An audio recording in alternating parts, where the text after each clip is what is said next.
Your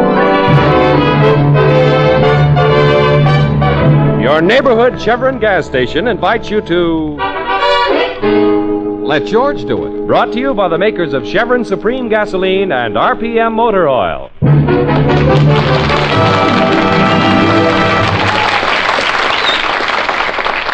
George Valentine.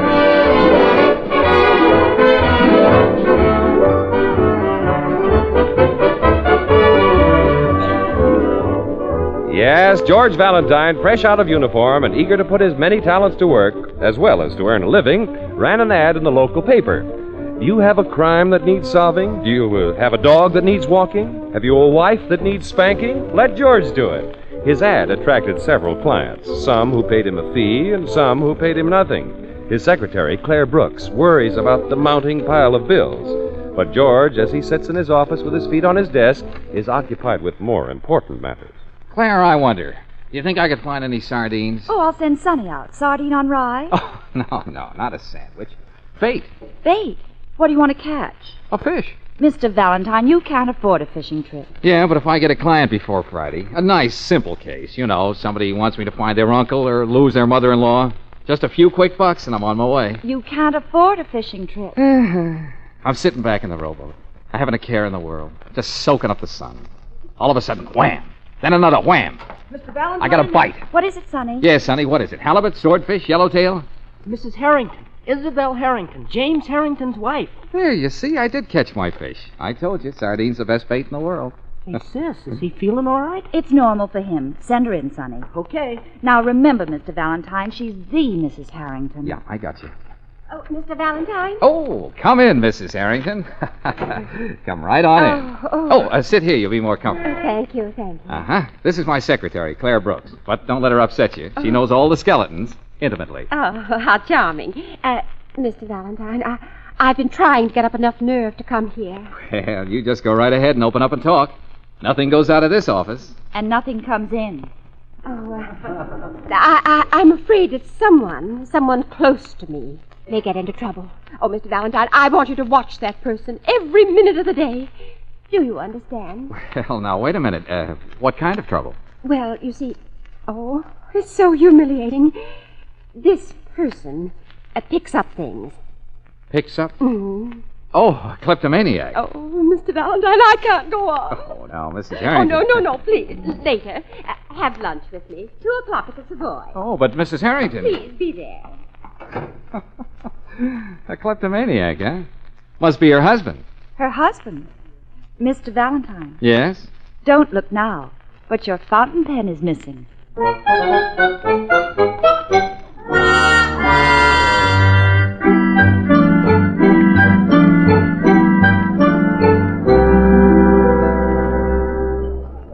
Well, look, Mrs. Harrington, the food is fine and the company excellent, but what do you say we get down to cases? Give me back my fountain pen. Your fountain pen? Look in your purse, Mrs. Harrington. Oh, then you know everything. Well, I'll be quite frank. I'm under a doctor's care. He expects to cure me in a month or two, but meanwhile, my husband is running for alderman. Oh, I see. Does your husband know that you pick up things? Oh, no. And he must never find out. Oh, please promise me. Oh, don't worry, Mrs. Harrington. You see, Melvin Gordon is running against my husband. You know Mr. Gordon. Gordon's department store, Mr. Valentine. Oh, yes. Well, just forget about it, Mrs. Harrington. The election is tomorrow, and I'll stay with you until your husband's elected alderman. Oh, Mr. Valentine, if you'll protect me from myself, I'll pay you well. I promise. Oh, well, we'll discuss that later. Now, suppose you run along home, and I'll be there this afternoon. Oh, that's wonderful. I have a little shopping to attend to, and then I'll go straight home. Oh, good. That's fine. See you later. Goodbye. Bye. Well, how about that, Claire? I'm going home and pack my rod and reel. Mr. Valentine. Oh, I can just taste those fish. Mr. Valentine, she went shopping. Yeah, I know she did. Shopping? Claire, let's get out of here.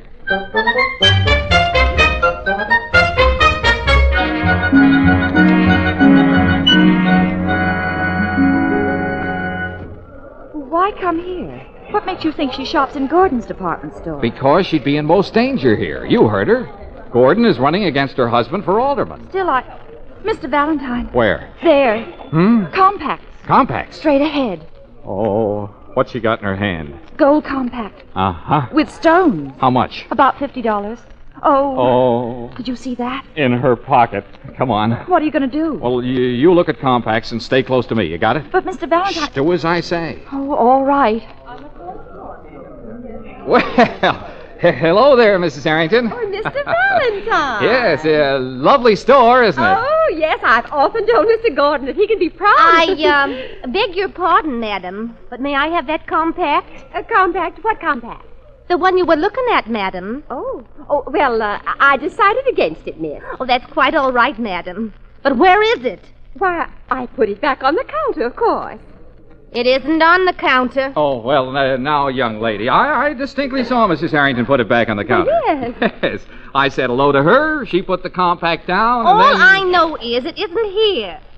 I think I ought to call the store detective. Oh, no, don't do that. He'll take you upstairs to have a little talk with Mr. Gordon. Mr. Gordon? No, wait a minute. The compact isn't here, mister. Oh, well, why not search that young lady there? What? Who, me? Yeah, look in her pocket. Why, did you... Oh, it is in my pocket. Well, come on, miss.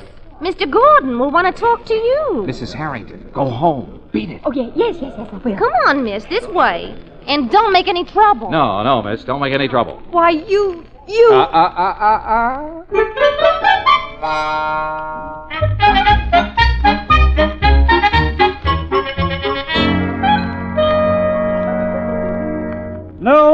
No. You're wasting your time, young man. But, Mr. There Gordon... have been too many things disappearing from my store. I'm going to make an example of this young woman, and I can't be talked out of it. Now, you get that? Mr. Gordon, are you married? I certainly am. Then you have a wife? I certainly do. Mr. Gordon, do you love your wife?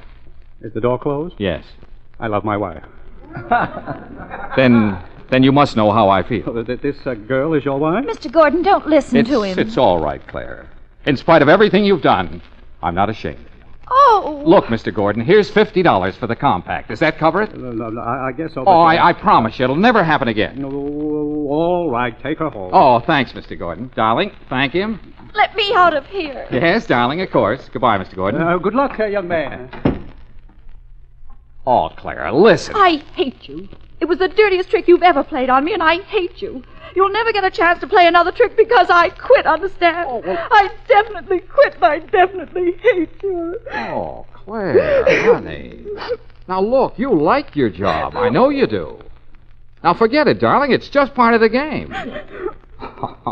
Now, come on. Wipe your eyes and powder your nose. Here, use the compact. And just to show you the kind of a man I am, you can keep it.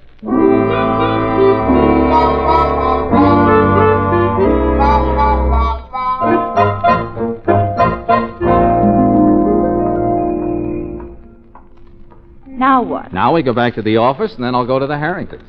Don't think I'm going to forget this in a hurry, Mr. Valentine. Oh, be a good girl, and I'll bring you back a halibut. Someone's trying to attract your attention in that car. Mr. Valentine! Oh, it's Mrs. Harrington. Mrs. Harrington, I told you to go home. Well, I'm going now, Mr. Valentine. I was worried about Miss Brooks. Oh, well, everything's fine. Oh, you were superb, Mr. Valentine. And whatever my bill will be, I want you to double it. Well, thanks a lot. Now go on home. I'll be expecting you. Goodbye. Goodbye.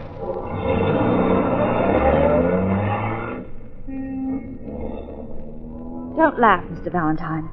Maybe you don't believe in a woman's instinct, but I wish you'd drop this case. I have a feeling that...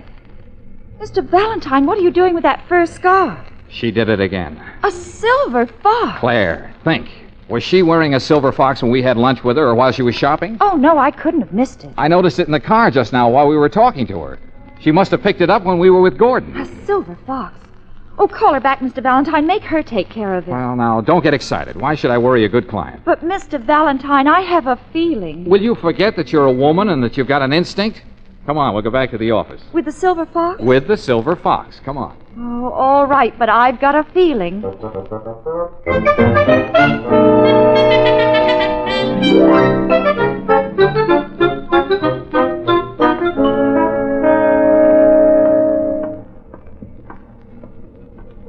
Oh, my feet are killing me. The least you could have done was to hail a cab. I just put out $50 for that compact. Only one more block. Mr. Valentine, It's sunny. Well, why did you leave the office? I've been looking all over for you What's two. up? Mrs. Harrington phoned. Yeah? She says when you go out to her house this evening, don't worry if you bump into a cop. A cop?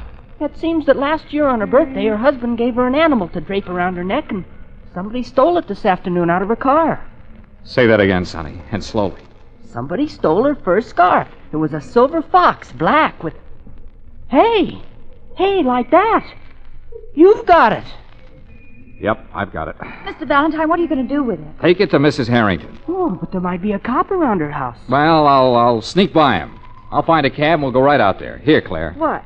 Meanwhile, wear it around your neck. No, thank you. I'm not wearing any hot fox. It's not fashionable this season. Then here, Sonny, wind it around your head. Huh? You know, like Daniel Boone. I don't want to be Daniel Boone. Then be Buffalo Bill. I don't want to be Buffalo Bill. Sonny! I want to be Van Johnson. Never mind, I'll stuff it inside my shirt. Mr. Valentine, I've got a feeling... Sweetheart, shut up, will you? Here comes a cab. Hey, taxi! Mr. Taxi! Valentine, wait! Taxi, come on! It's a police car. Uh-oh. Jeepers. Can I do something for you, sir? Oh, I beg your pardon, officer. I thought I was hailing a taxi. Oh, that's quite all right, sir. Very understandable. Can I give you a lift? Oh, no. I wouldn't think of troubling you. No trouble at all. Step right in, sir. Oh, no, officer. I just can't let you do it, but thanks anyway. Goodbye. Would you mind telling me your name? My name? Valentine. George Valentine. Mr. Valentine, pardon me for mentioning it, but, what is that sticking out of your shirt? My shirt? Oh, you mean my pet? Yeah, my pet. I always carry him close to me. Pet? Pet what? Well, it's Gopher. That's it. My pet Gopher. Strange. First time I ever saw a gopher as polyphemus with a bushy tail. Gopher is polyphemus. Gopher? Oh, yes. It's a gopher. With a bushy tails? Oh, well, you see, this is a funny sort of gopher. It's got a little squirrel in it. I'm sorry to contradict you, sir. Not squirrel. Vulpes fulvus. Vulpes fulvus? Fox. Silver fox. Hop in, Mr. Valentine. But, officer... And there's plenty of room, so bring your friends with you.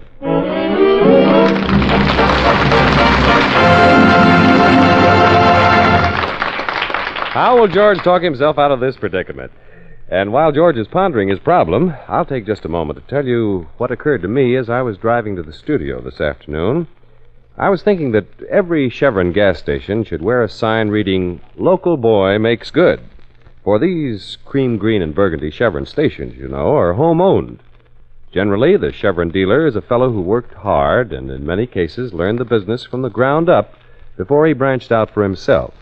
Now he runs his own Chevron gas station, and you can bet your bottom dollar he's going to hustle to make it tick. That, of course, explains why the service is cheerful and willing and competent at Chevron gas stations. I'd like to see you get acquainted with the Chevron dealer in your neighborhood. You'll find that he's a nice fellow and mighty glad to help you out any time. He gives your car the best, too, climate-tailored Chevron Supreme gasoline and RPM compounded motor oil. Drop in at a Chevron gas station this weekend and see. Remember, your Chevron credit card is good as gold with any Chevron dealer.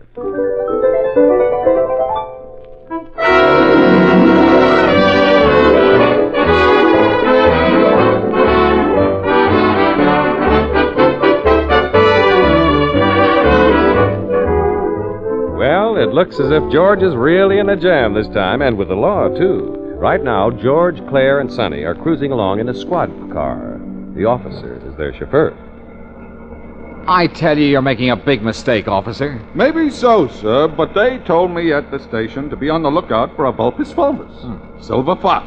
May I congratulate you on your vocabulary, officer? Thank you very much. And may I congratulate you on your pulchritude. What'd you say she was? Cute. Oh. Now, take the glove compartment in my car. Now, most people would keep cigarettes in there. What would you keep in it? Maps. Lipstick. Bicarbonated soda. Well, I got it filled with books. You know, books. Pocket edition. Oh, look, officer, if you'll just take us to Mrs. Harrington. She's very absent-minded. She forgot that she asked me to take care of her silver fox. I'm sorry, sir, but I'm taking you to the station. Jeepers, officer, give us a break. I'm sorry, son. I'm taking you to the station. Officer. Mm-hmm. Now, officer. Okay, I'll take you to the Harringtons.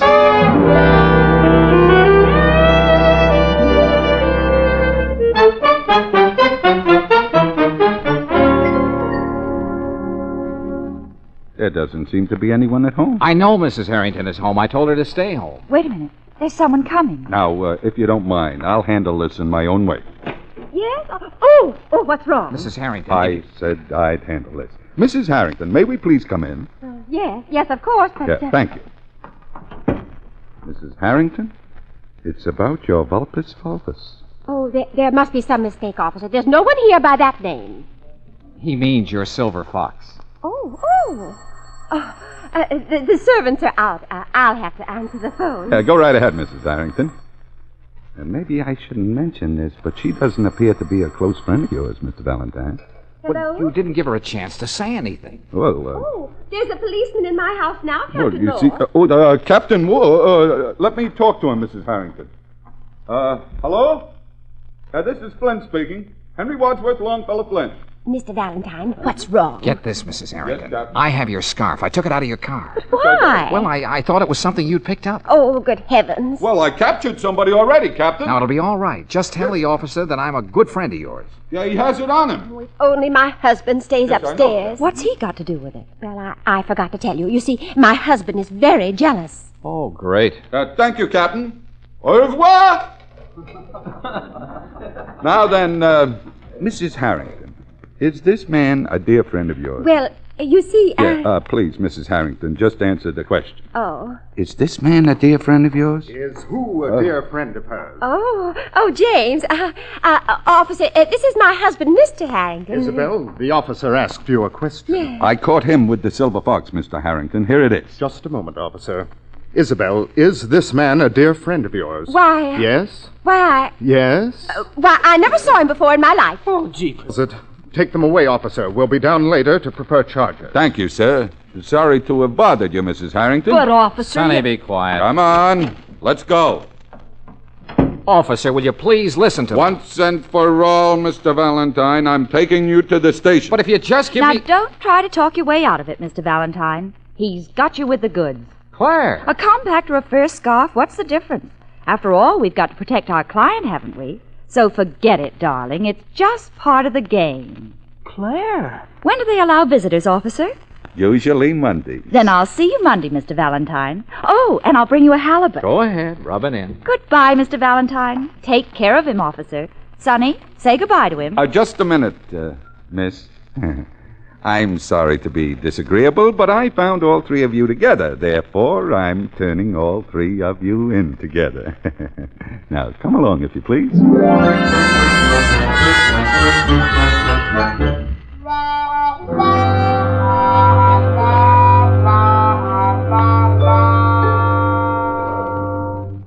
Jailbirds. Cut it out, will you, Sonny? Jailbirds behind bars. Well, we're just being detained until Mr. and Mrs. Harrington get here. Yeah, then they'll put us away for good. What do you suppose they did to my sister? Poor Claire, Poor Claire, my eye. She was glad it happened. Well, if she saw me now, she'd probably laugh out loud. Claire! Claire, where are you? I'm your next-door neighbor. Could I borrow a cup of sugar? Well, why didn't you tell us you were there? I wanted to listen to you, Mr. Valentine. Call me George. This is no time to be formal. I thought maybe I'd hear you say you were sorry. That shows what a little fool I am. Oh, well, Claire, listen. I'd give my right arm to have avoided this. I don't want your right arm. Just once I'd like to hear you say it. I'm sorry. Well, Claire, I... Take your time. You've probably got 5 years. Well, look. I'll tell him you two had nothing to do with this. And when you're out of here, if you're smart, you'll never see me again. You'll have nothing more to do with me. Will you promise? No. Claire. I'd miss you. Oh, hey. You do like me, don't you?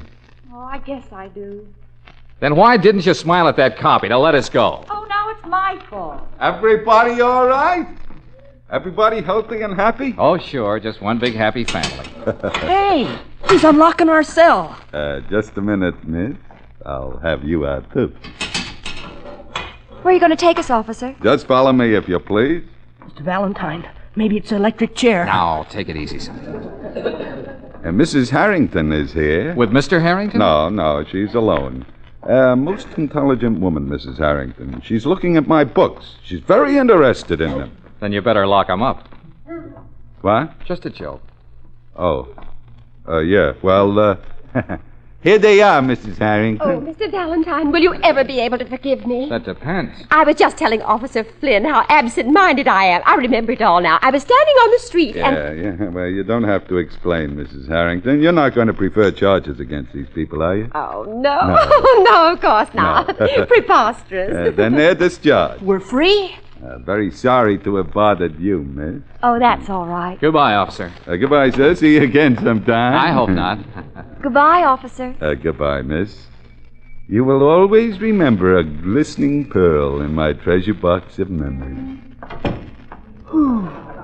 Fresh air. Mr. Valentine, whatever my bill will be, I want you to double it. What did you tell your husband? Well, just what I told the officer. Okay, now you're going home. And I'll stay there until the election is over tomorrow. I know. We'll see to that. We're going with you. What? All of us? Yep, all of us. That's the only way we can keep her out of trouble. Come on, Mrs. Harrington. Let's go home.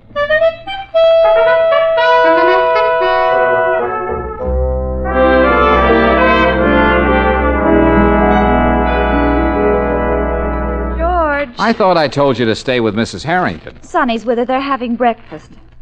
George, I'm bored. Oh, now forget it, will you? It'll soon be over. George, I'm bored. Oh, now, come on, Claire. Cheer up.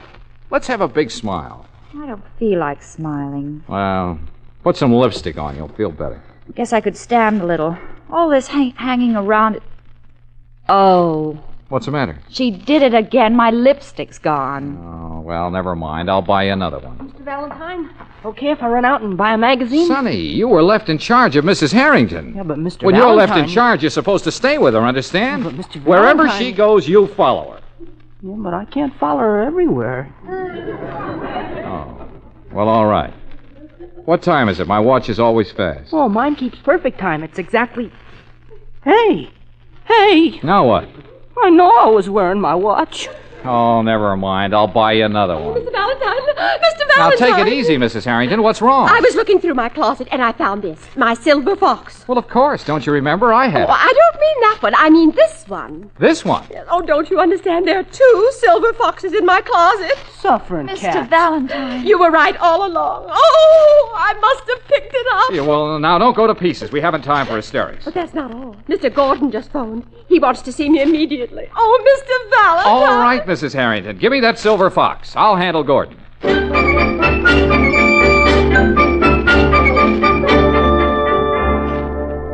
I knew all along Mrs. Harrington was guilty. After she shopped, something always disappears. Will you please calm down, Mr. Gordon? I brought back the silver fox. You can keep it. Now, be reasonable. Look, when things disappear, you charge them to Mrs. Harrington's account, don't you? What's that got to do with it? Harrington's running against me for alderman. There's still time to get a story in this afternoon's paper. What do you think his chances will be then? It'd be a dirty trick, Mr. Gordon. Look, Valentine, just between us, Harrington's the best man. He should be alderman, but if I'm made alderman, my wife will think I'm wonderful. You'd wreck Mr. Harrington just to make your wife think you're wonderful. You bet I would. Darling. Mildred, sweetheart, come in. Oh, sweetheart, this is Mr. Valentine, my wife, Miss Scott. How do you do? Hello. Well, darling, Well, darling? is that all you have to say? Oh, you look wonderful, sweetheart. I knew it. I'll never forgive you. Mildred, angel. Of course, a great big executive like you, so busy running a store and running for alderman, you haven't time to remember a little thing like a birthday, have you? Birthday? Oh, Mildred, now, sweetheart. I should have known. Oh, well, pardon me for cutting in, Mrs. Gordon, but I can't keep my mouth shut. I know it's supposed to be a surprise, too. A surprise? A surprise? He didn't forget your birthday, Mrs. Gordon. He didn't. I didn't? I didn't. Here you are. I just helped him select it for you. A silver fox. Oh, darling. Oh, I'm going to give you a great big kiss. Well, I'll run along. That is, unless you have something else to discuss, Mr. Gordon? Oh, no. No, not a thing. Good, good. Happy birthday, Mrs. Gordon. I hope you'll enjoy the Vulpus Fulvus.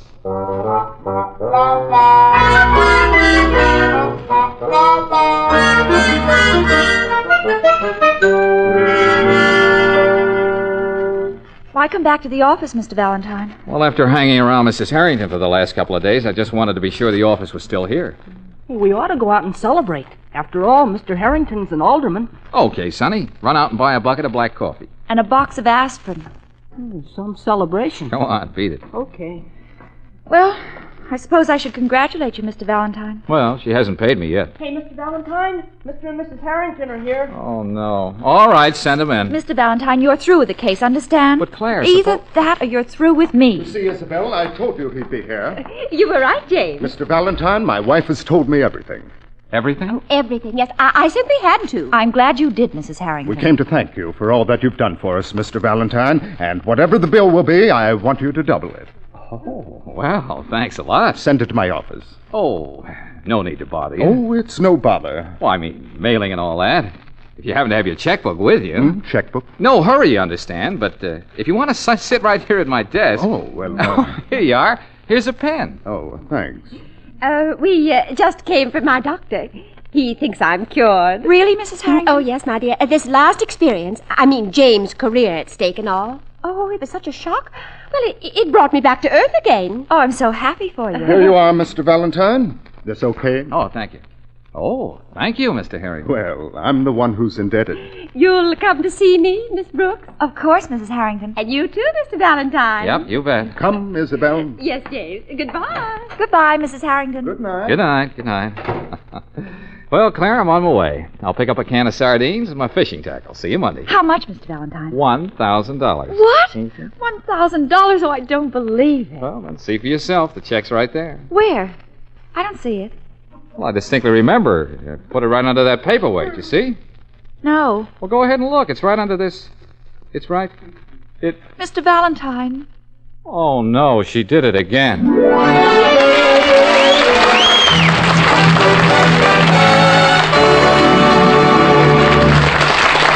George will be back in a moment. Meanwhile, a friend of mine owns the Chevron gas station down the street, and he was telling me a story the other day. It seems a chap he knew came in when they were putting my friend's name on the canopy of his home-owned station. Looks pretty nice, commented the chap. And it certainly shows folks that you're the boss here. Not on your life, explained my friend. It means that they are the boss here. Well, the motorist didn't get it, so the Chevron dealer went on. The new sign and the cream, green, and burgundy color scheme, he said, are simply to make it plain that I run my own station. Since I'm in business for myself, how well I get along depends pretty much on how well I treat my customers. And that makes the customers strictly the boss at my Chevron gas station. Well, my friend might have said at all Chevron gas stations, because the friendliness, the cheerful, expert service you run into at Chevron gas stations is the best way any Chevron dealer has of making his home-owned business useful to you and to the community.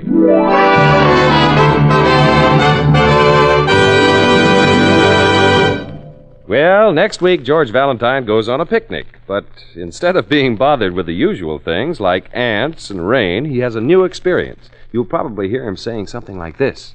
Wow, what was that? Who hit me? Somebody threw a shoe at you, Mr. Valentine. It came from that house. Well, a lady's slipper. Hey, and a note with it. Let me see. It says, I am being held prisoner in this house. Please save me. Hey, it's written in lipstick. Orange lipstick. Must be a blonde. See you later.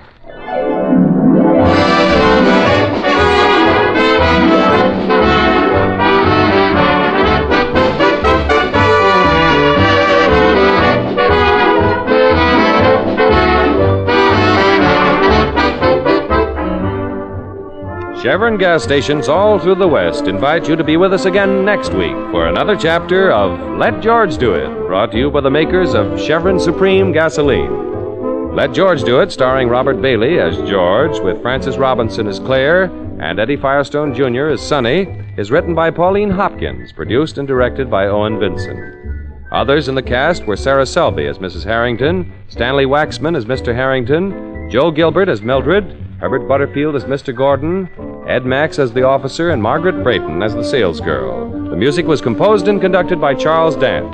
Your announcer, John Heaston. Listen again next week, same time, same station, to Let George Do It.